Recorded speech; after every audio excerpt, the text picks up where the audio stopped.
biasanya dibahas yang berkaitan dengan sebagian besar keagamaan. Jadi misalnya dari banyak hadis ada ulama-ulama yang memberikan penjelasan bahwa mewakili beberapa syariat itu di bagian ini, mewakili di syariat yang lain itu di bagian yang lain. Nah, Imam Nawawi ini memberikan kita pengertian bahwa 40 hadis sebetulnya tidak 40, ada lebih sedikit lah. Dan ini yang dipilih dari hadis-hadis yang sangat baik kedudukannya, baik dari sanadnya maupun dari matanya. Nah, sebelum dimulai, marilah kita wasilah doa kepada beliau membacakan surat Al-Fatihah. Mudah-mudahan ilmu yang beliau dedikasikan kepada umat hari ini kita kaji bisa bermanfaat bagi diri kita dan bagi anak keturunan kita di dunia maupun di akhirat. Ala hadzanya al-Fatihah. A'udzu billahi minasyaitonir rajim. Bismillahirrahmanirrahim. Alhamdulillahirabbil alamin arrahmanir rahim maliki yaumiddin. Iyyaka na'budu wa iyyaka nasta'in. Shiratal mustaqim. Shiratal ladzina an'amta 'alaihim ghairil maghdubi 'alaihim waladdallin. Kali ini saya akan membacakan suatu hadis nomor 6 dari syarahnya Dr. Mustafa Daibaghon. Ini beliau adalah seorang dokter dari Mesir yang belum lama meninggal. Jadi masih di zaman kita sebetulnya. Kalau yang pekan sebelumnya saya membawakan salah satu syarah dari Syekh Dafaiddin namanya. Itu generasinya lebih tua lagi. Jadi sebetulnya syarah ini banyak, syarahnya banyak, dan beberapa teman tuh sangat senang sekali membagi syarah kepada saya. Jadi kapan-kapan dikaji nih Pak syarah ini, kapan-kapan yang ini ya. Saya terimanya dengan senang hati. Nah, kali ini saya dibagi oleh teman saya, syarah Dr. Mustafa Daibaghon tentang hadis yang ke-6. Bismillahirrahmanirrahim. An Abi Abdillah, dari Abi Abdillah An-Nu'man, namanya Nu'man ibni Bashir, anak laki-lakinya Bashir.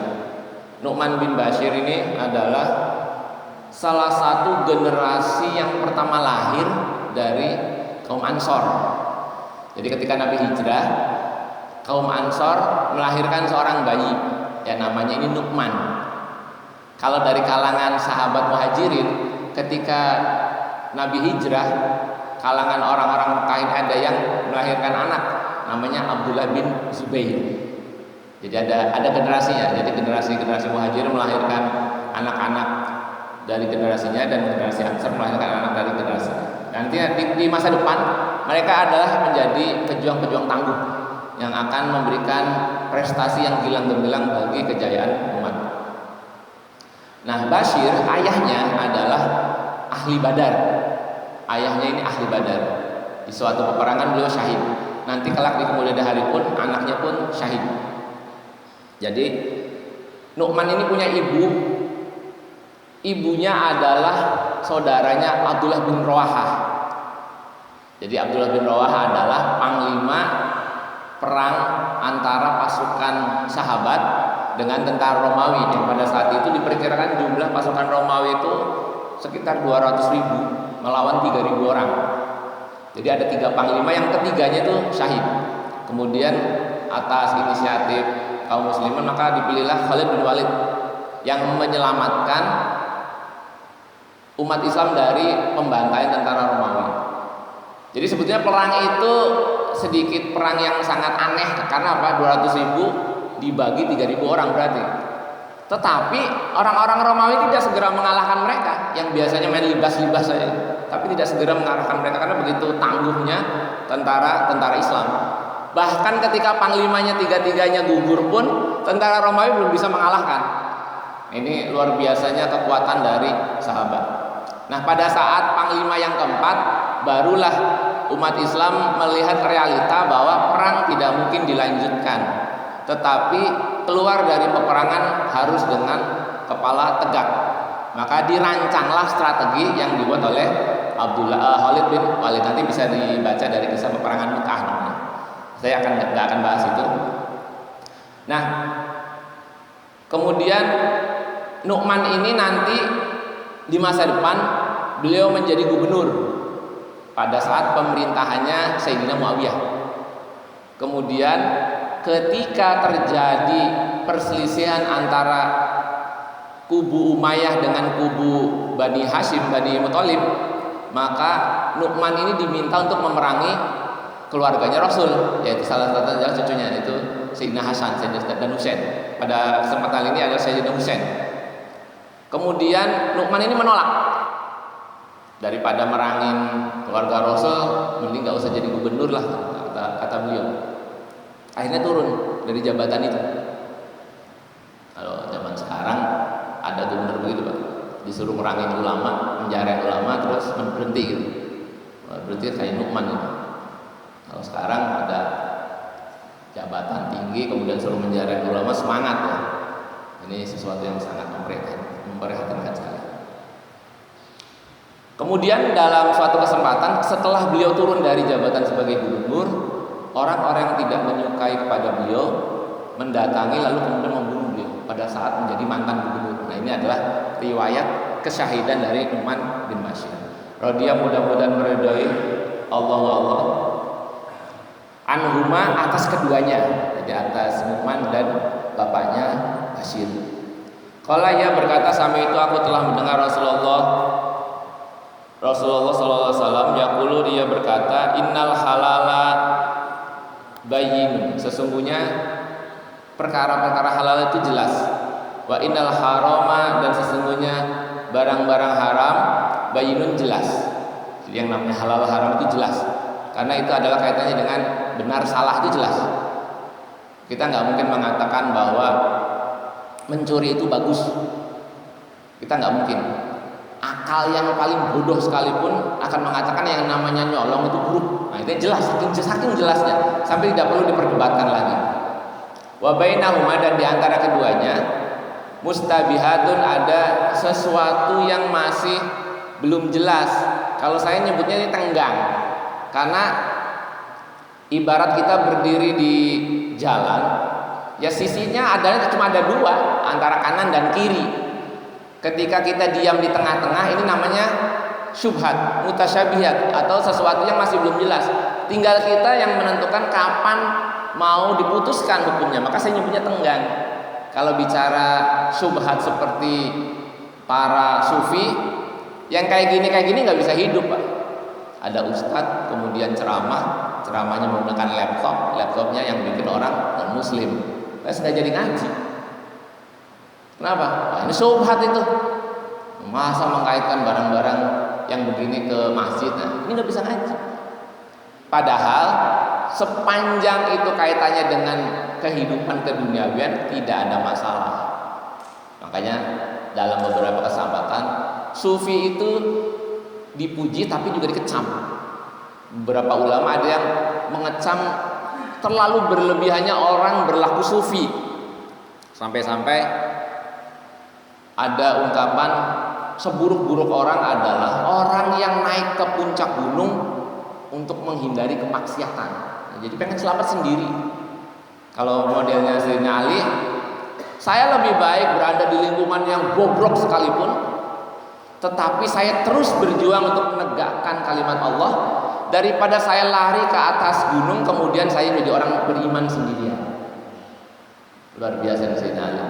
Jadi kata Sayyidina Ali, lebih baik kita berada di lingkungan yang bobrok tapi kita tidak henti-hentinya mengembangkan dakwah, mengajarkan agama, menyampaikan kebaikan, daripada kita selamat tinggal di desa yang paling terpencil kemudian kita sendirian yang beriman. Itu tidak bagus, kata Sayyidina Ali. Kenapa? Dia beriman hanya untuk dirinya sendiri. Bagaimana mungkin dia menghubungkan dirinya dengan kaum muslimin? Yang kita kenal dalam riwayat kehidupan Sayyidina Ali adalah beliau hampir seumur hidupnya penuh dengan fitnah. Bahkan mungkin sampai detik ini seumur hidup beliau itu hampir sepenuhnya dengan fitnah. Dari semenjak beliau diangkat menjadi khalifah sampai beliau meninggal, sampai anaknya meninggal, sampai cucunya meninggal, bahkan sampai sekarang anak keturunannya masih dikejar-kejar fitnah. Itu luar biasa kehidupannya, zuriyahnya Sayyidina Ali. Yang namanya Habib, Habaib, Syed, Syarifah itu keturunan beliau. Karena itu keturunannya dari Syekh Isa Al-Muhajir. Dulu Syekh Isa Al-Muhajir itu tinggalnya di Baghdad. Kemudian karena terus difitnah oleh penguasa setempat karena beliau ini memiliki pengaruh yang begitu kuat, maka beliau hijrah ke Hadramaut, ke Yaman. Kemudian dari Yaman itulah maka menyebar seluruh zuriyahnya Rasul. Kalau saya lebih senang menyebutnya itu Ahlul Bait. Kita jangan menyebut sebagai keturunan Rasul, karena Rasul tidak punya keturunan. Sampai detik ini mereka masih mendapatkan fitnah-fitnah. Saya tidak menyebutkan orangnya, hanya beberapa tempat memang yang namanya habaib itu ada yang lempeng, ada yang lempeng banget, ada yang agak-agak luwes gitu. Masing-masing punya gayanya. Tetapi atas segala hal yang mereka lakukan, saya sebagai pribadi memberikan rasa hormat setinggi-tingginya karena mereka adalah ahlul bait, terlepas dari perilaku mereka. Ya, jadi sebagai bentuk penghormatan saya pribadi, saya tetap memberikan penghormatan yang tinggi kepada mereka karena jasa-jasa mereka masih terlalu tinggi dibandingkan dengan perilaku pribadinya yang dulu. Jadi kita jangan salah nih. Kalau ada orang yang sudah nasabnya jelas, namanya Habib, Habaib atau Syed, Syarifah, kemudian kita mengatakan itu mah bukan Habib, kelakuannya nggak kayak Habib, salah. Habib itu karena nasab, bukan karena perilaku. Kita nggak mungkin mengatakan bahwa kita ini bukan anak bapak kita karena perilaku kita buruk kan. Tetap kita anak bapak kita walaupun perilaku kita buruk.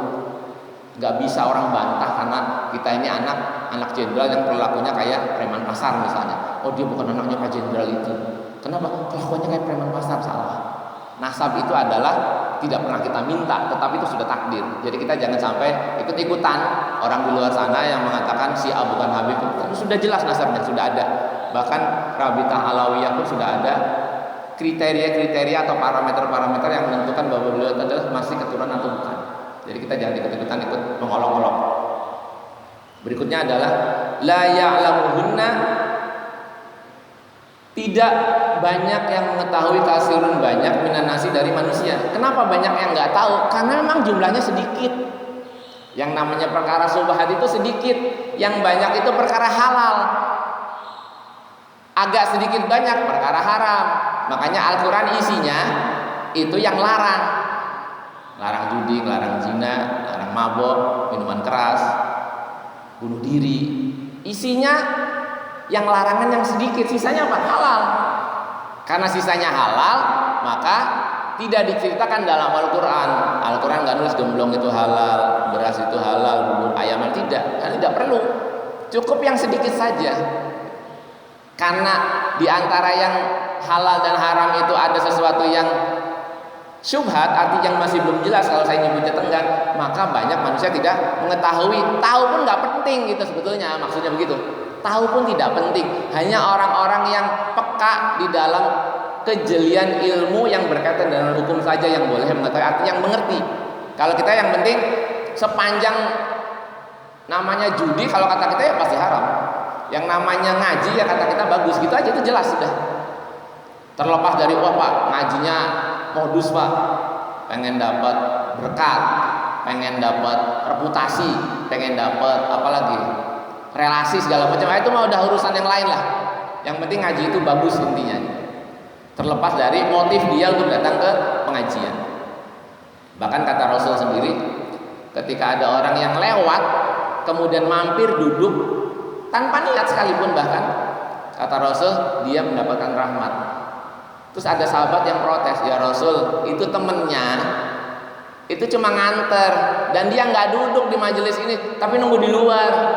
Bahkan dia pun katanya dapat rahmat, nggak sengaja. Jadi kita lagi lewat misalnya bawa motor, kemudian karena macet nggak sengaja kedengeran ada pengajian. Yang namanya pengajian itu seperti ini nih, kita mengkaji ilmu Allah, bukan lagi baca Quran, bukan. Kemudian kita dengar dapat beberapa nasihat-nasihat penting.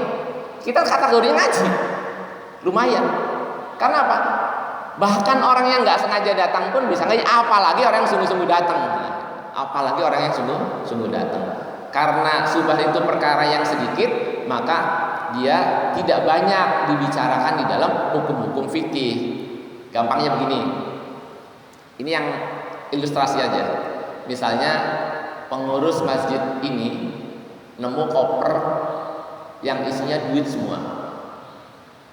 Sepanjang ini belum diketahui pemiliknya, maka disebut barang subhat, karena mesin nggak nyolong.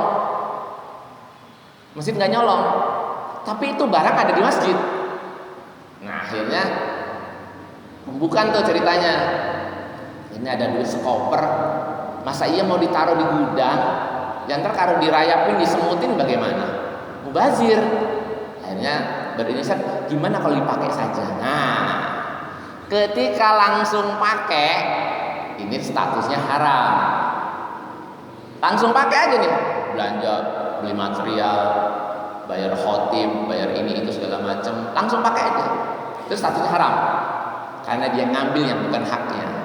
Tetapi kalau pengurus DKM-nya bilang begini, sudah dipakai saja, nanti kalau ada yang ngaku bahwa itu miliknya, masjid bertanggung jawab mengembalikan secara utuh. Ini halal.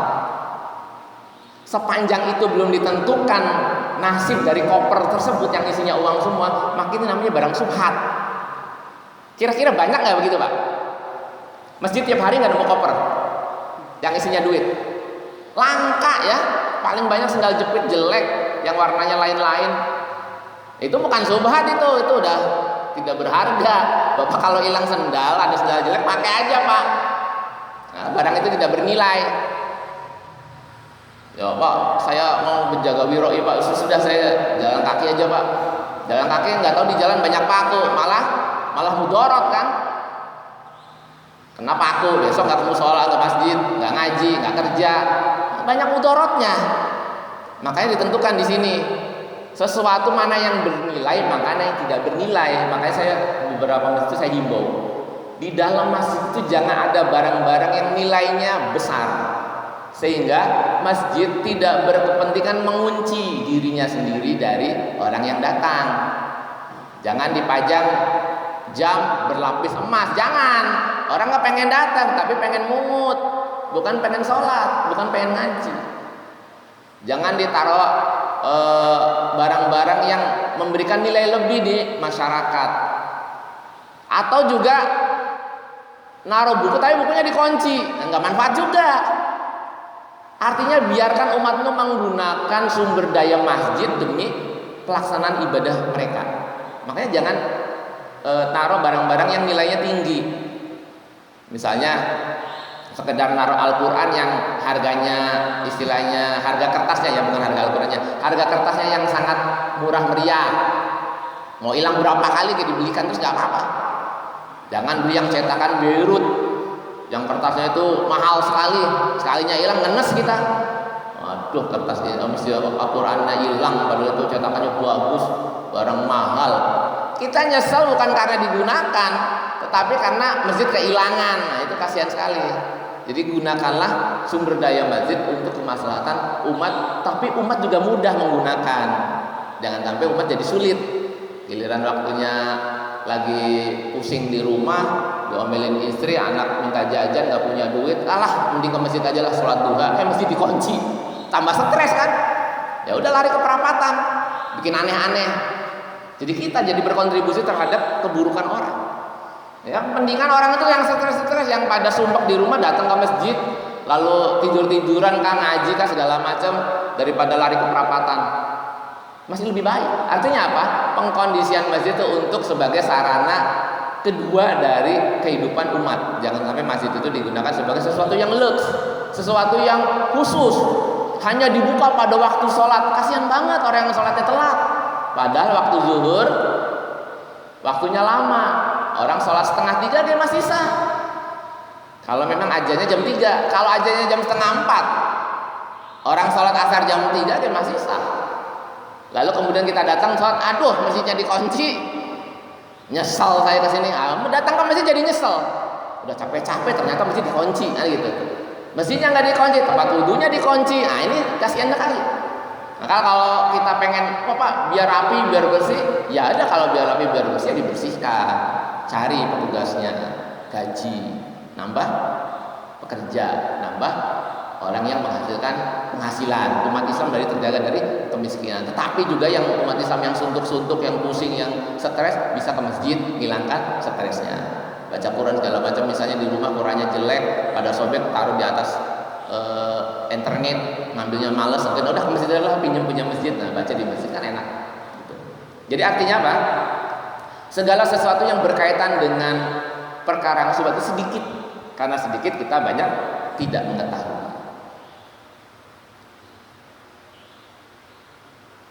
Faman maka barang siapa ittaqa dia menghalangi atau takut asyubhati barang-barang subhat, istabro'a karena dia pengen membebaskan diri lidinihi bagi agama, wa irdihi dan kehormatannya. Jadi kalau kita pengen aman tapi demi agama dan kehormatannya. Contohnya begini, kita kerja di restoran yang notabene restoran itu banyak dikunjungi oleh orang-orang non muslim ya. Kemudian kita adalah satu-satunya orang yang muslim. Setiap ada sisa-sisa makanan, kita nggak mau pungut tuh, kita nggak mau makan.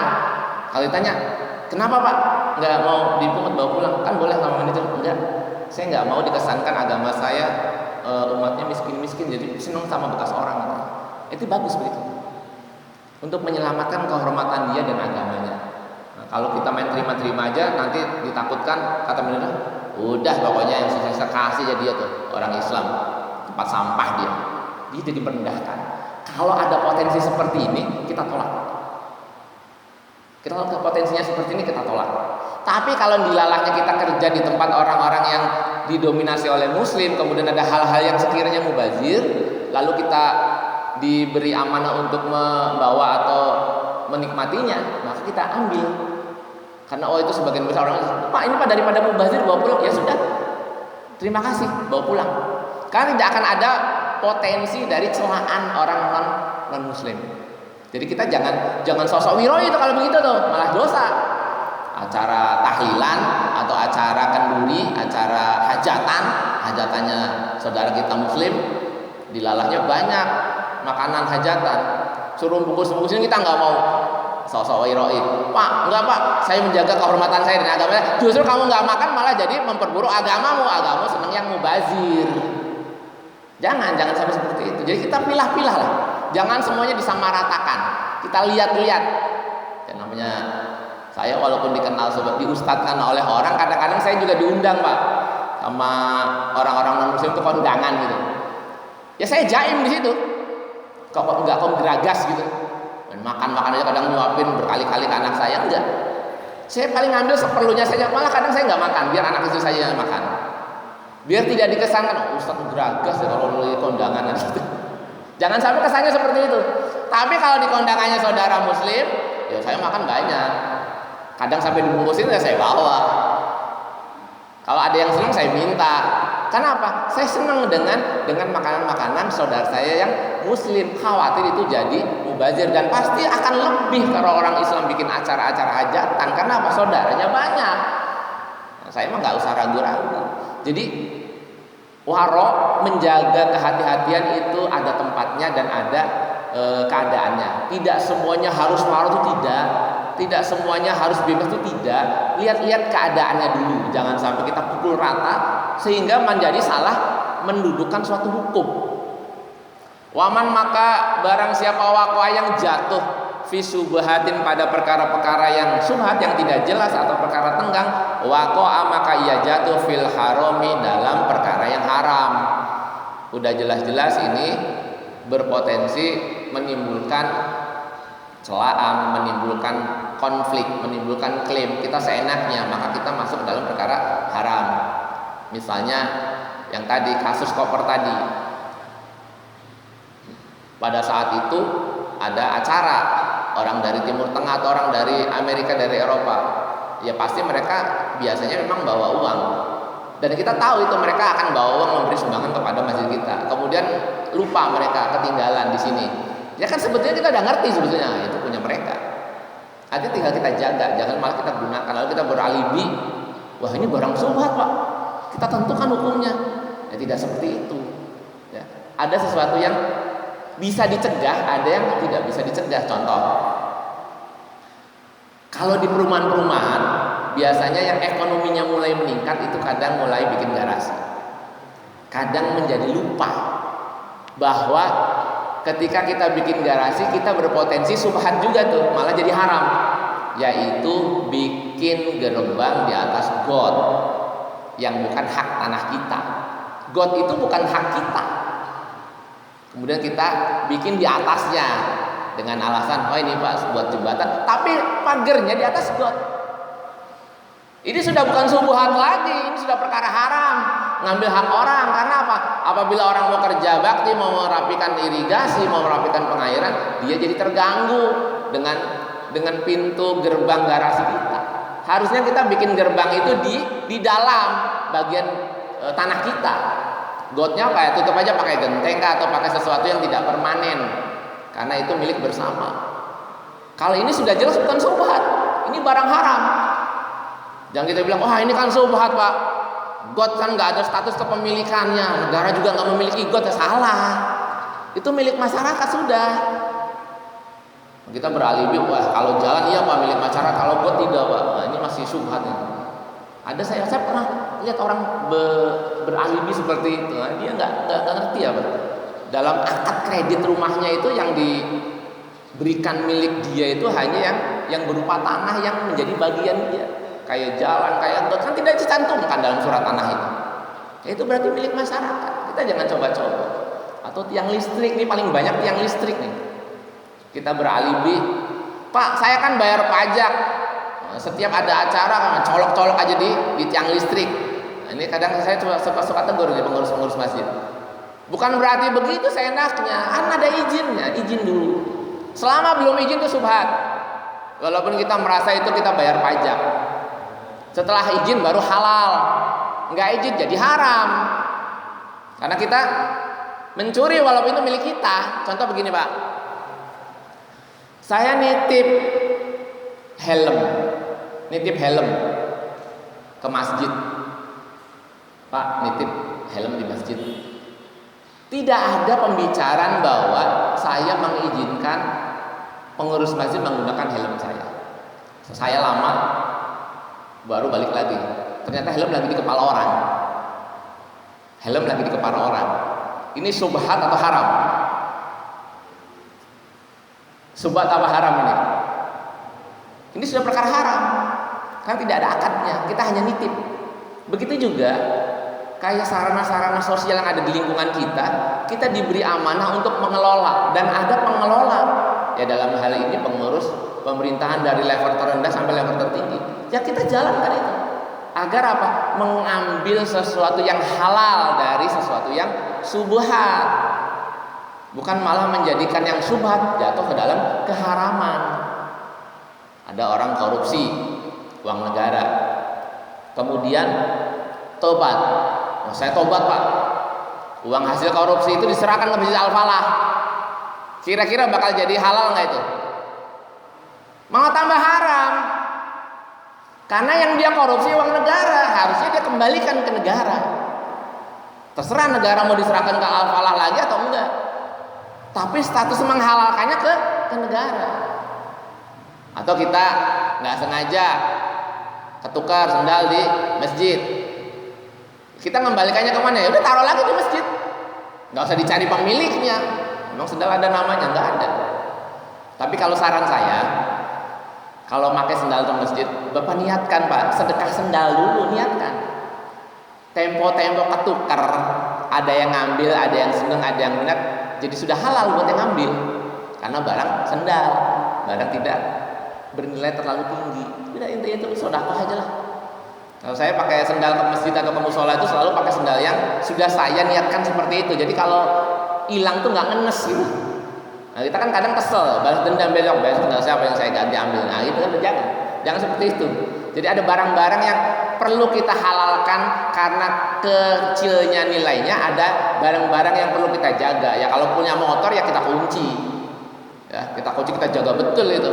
Ada nilainya, ada gunanya. Tapi kalau barang-barang kayak sekedar peci, mukena, sajadah, atau sendal, kalau ke masjid diniatkan untuk sedekah. Ya kalau belum hilang ya memang masih rezeki kita. Kalau hilang ya rezeki yang ngambil gitu, tapi sudah jadi halal.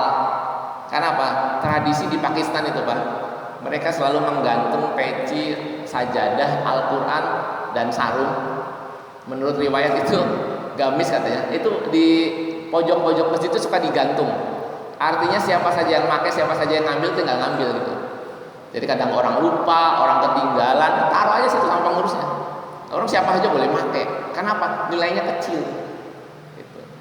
Nah, kalau kita di Arab begitu, di Masjidil Haram atau Masjid Madinah, ngeri begitu Pak. Bisa kena delik kita.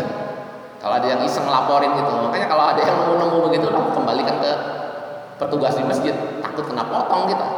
Ya padahal walaupun misalnya kita nemu sendal di Masjidil Haram atau Masjid Madinah, ya kalau nilainya belum 1 nisab ya belum bisa dipotong juga. Belum bisa dipotong.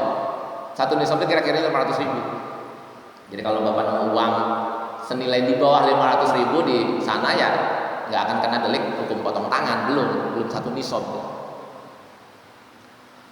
Karoi sebagaimana seorang penggembala yar'a yang mengembalakan halal hima di sekitaran sesuatu yang menjadi milik orang. Yusiku yang hampir-hampir ayar taat mengembalakan fihi di dalamnya.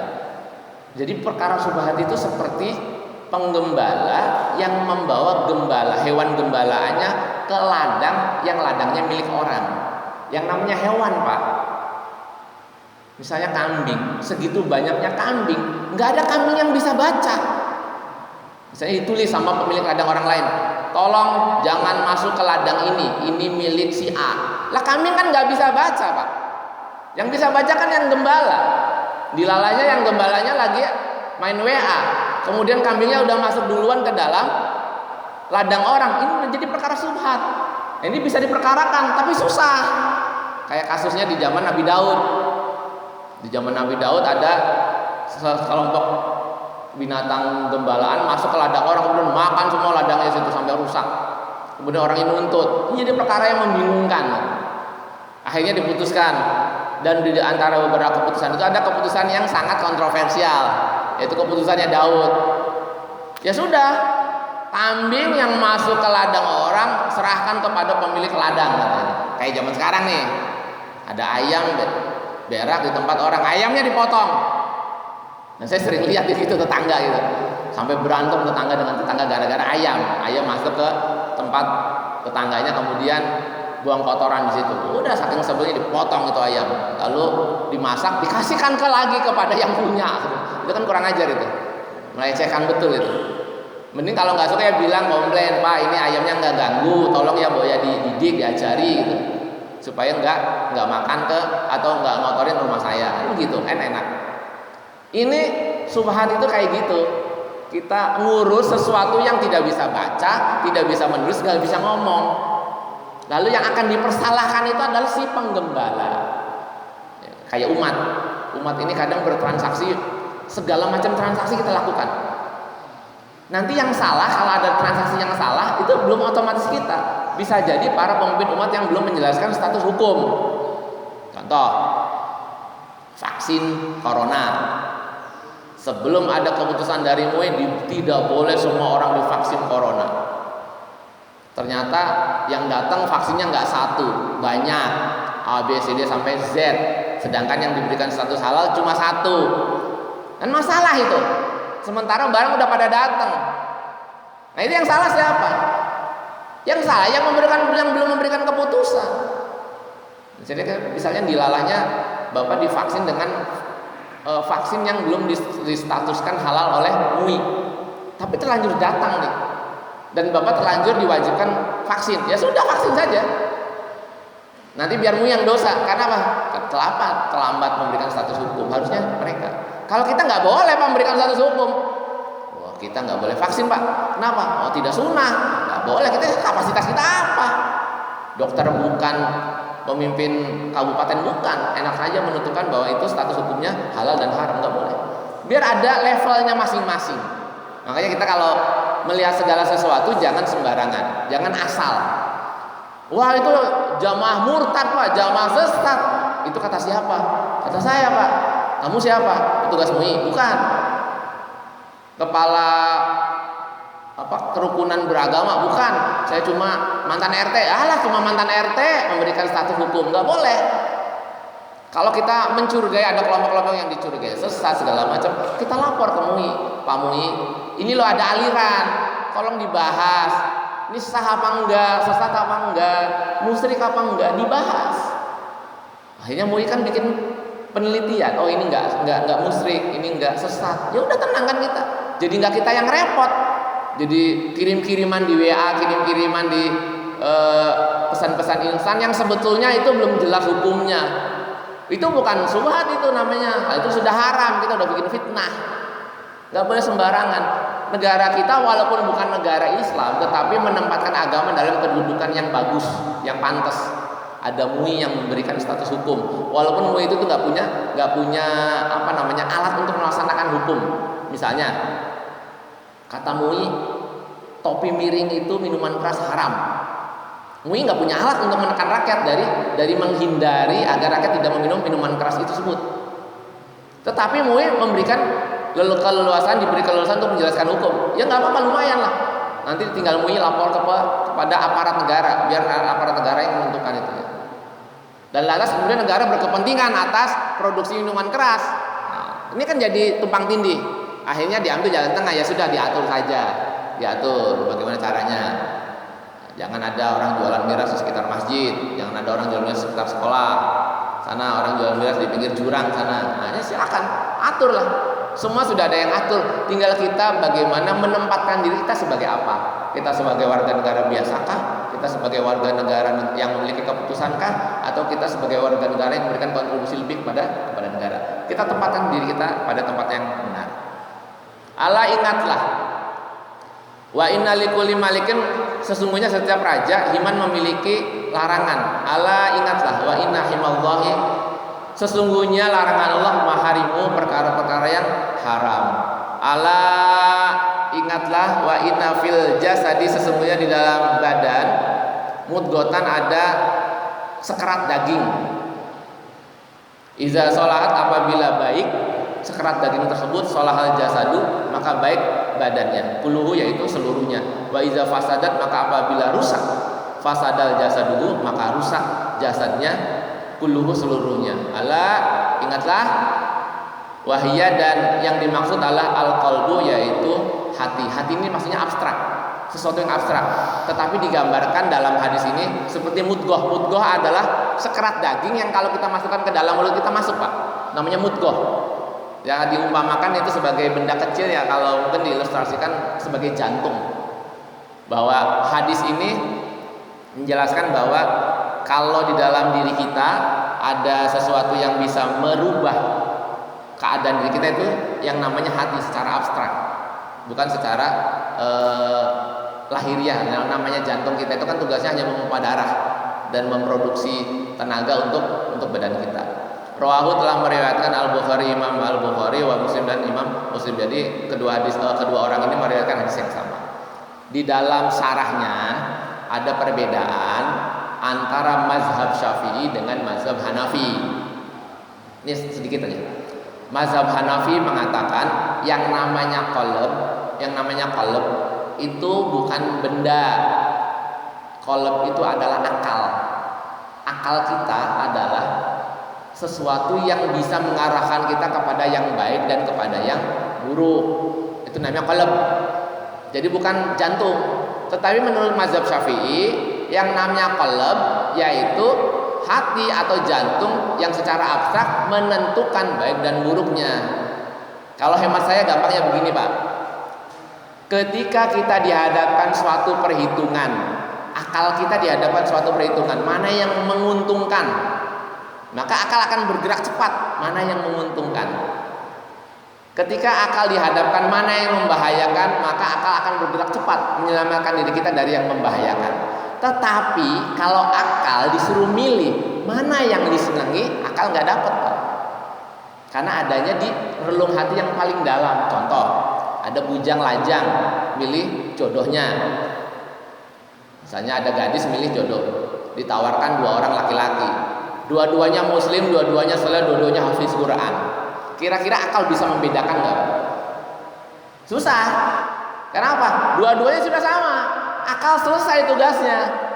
Maka yang harus menentukan adalah hati kita. Mbak, sreknya sama yang mana? Yang hitam apa yang putih? Oh, saya sreknya sama yang hitam karena yang hitam udah kenal dulu teman SD, teman SMP dan pernah kerja bareng. Saya sreknya sama itu. Ini lokasinya adanya di hati, bukan di akal. Karena mainnya main srek perasaan.